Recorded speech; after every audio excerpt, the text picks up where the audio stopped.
Praise లాడండి. బాగున్నారా? ఈ దినం దేవుని వాగ్దానం చూసుకుందామా రండి.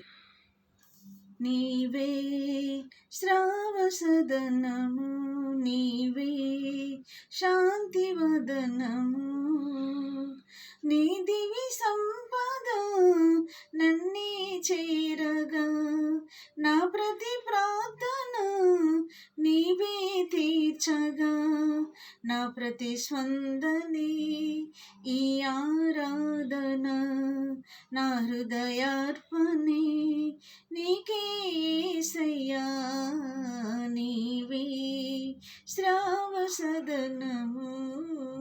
ఈ దినం వాగ్దానం చూసుకుందామండి. మొదటి రాజులు 15వ అధ్యాయము 4వ వచనం నుంచి చూసుకుందాం. దావీదు హిత్తీయుడైన ఊరియా సంగతులందు తప్ప మరి తన జీవిత దినములన్నీ యెహోవా దృష్టికి యథార్థముగా నడుచుకున్నాడంట.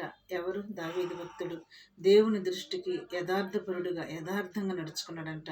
అందుకే దేవుడు అన్నాడు, మరి దావీదు నా ఇష్టానుసారుడు, నా ఉద్దేశములను కూడా అతను నెరవేరుస్తాడు. దావీదు నా హృదయానుసారుడని దేవుడు సాక్ష్యం చెప్తున్నాడు దావీదు గురించి. అంత మాత్రమే కాదండి, దావీదు భక్తుని యెరూషలేముకి దీపముగా ఉంచాడంట దేవుడు. చూడు ఎంత భక్తి దావీదు భక్తుడిది, ఎంత భయభక్తులు కలిగిన వ్యక్తి. మరి అలాగనే మనం కూడా దేవుని దృష్టికి మనం యథార్థంగా నడుచుకుందాము. మరి దేవుని దృష్టిలో మనం ఉండేటట్టుగా మరి నడుచుకుందామండి. ఈ దినం వాగ్దానాన్ని బట్టి మనం ప్రార్థన చేద్దాం.